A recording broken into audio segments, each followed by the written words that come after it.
Εντάξει, δώστε το. Γιατί ακουστικά είναι διάφορα πολύ ενδιαφέροντα πράγματα και είναι πολύ σημαντικά. Κοιτάξτε, θα υποστηρίξω ότι δεν χρειαζόμαστε λιγότερη τεχνολατρεία και περισσότερη παιδαγωγική φαντασία. Και δεν είναι απαραίτητη αυτή τη στιγμή ούτε η αλλαγή προσανατολισμού. Αυτό που είναι απαραίτητο είναι αυτό που έχει γίνει ήδη στις εκπαιδευτικής πολιτικής, είναι ο αναπροσανατολισμός των προγράμματων σπουδών.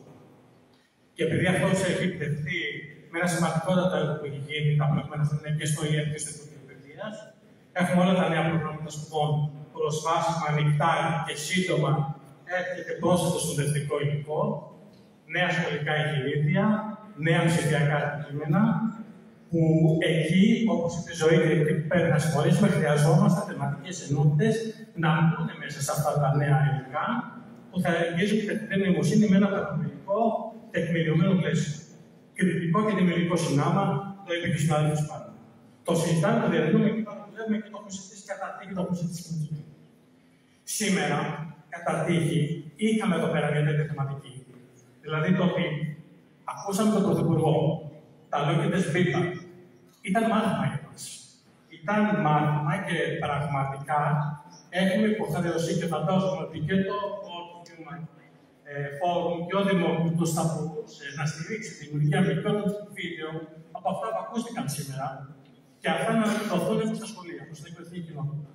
Να ακούμε μαθητές, τους πολιτικούς και τους ειδικούς, όχι ως πολιτικούς όμως και τους ειδικούς, ως ανθρώπους πρώτα απ' όλα, που σκέφτονται το καλό των παιδιών και των επόμενων γενιών.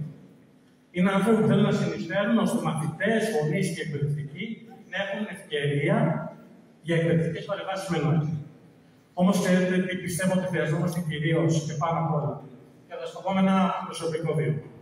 Πριν από 15 περίπου χρόνια, όταν έγραφα το διδακτορικό μου, που ήταν το θέμα η τεχνολογική παιδαγωγική γνώση περιεχομένου των εκπαιδευτικών, είχα βρει ένα βίντεο. Ένα βίντεο που επιτρέψτε μου να κάνω μια διασκευή αυτών που έλεγε, το κάνουμε τους άλλους στην γλώσσα πολύ συχνά στις παραδικές εξετάσεις. Έλεγε αγαπητοί εκπαιδευτικοί, αγαπητοί γονείς, μαθαίστε τι χρειαζόμαστε να κάνουμε στην εκπαίδευση. Χρειαζόμαστε και έλεγε είναι ώρα να κάνουμε μάθημα.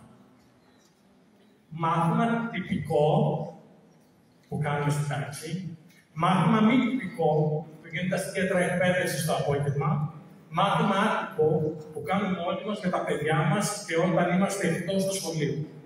Για να απαντήσω και σε αυτό που βλέπουμε με παιδιά στις μεθετέρειες. Έχουμε συμπληθεί και σε αυτό τους γονείς ως εκπαιδευτικοί. Και συνέχιζε το βίντεο. Σε μια εποχή που η τεχνολογία αλλάζει, λέει, τα πάντα, αλλάζει το τι διδάσκουμε, αλλά και το πώς το διδάσκουμε. Παρατηρούμε όμως ταυτόχρονα ότι σε πολύ μεγάλο βαθμό τα πράγματα γύρω μας μένουν αναλύωτα. Και ως εκ τούτου λέει, είναι ώρα να αντιληφθούμε ότι ένα μάθημα παραμένει ένα μάθημα. Όμως αυτό είναι το μάθημα που θα κάνετε εσείς. Στα παιδιά σας, στους μαθητές σας.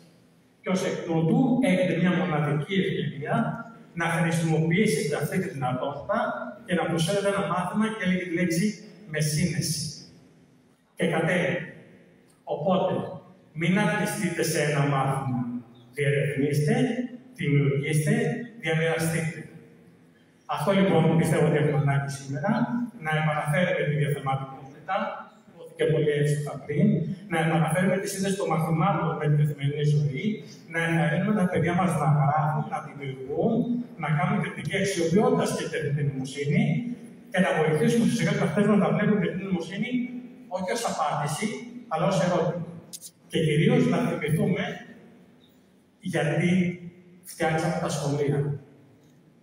Αυτό το γιατί, ξέρετε, είναι από αυτά που δεν αλλάζει, που μένει αναλύωτο.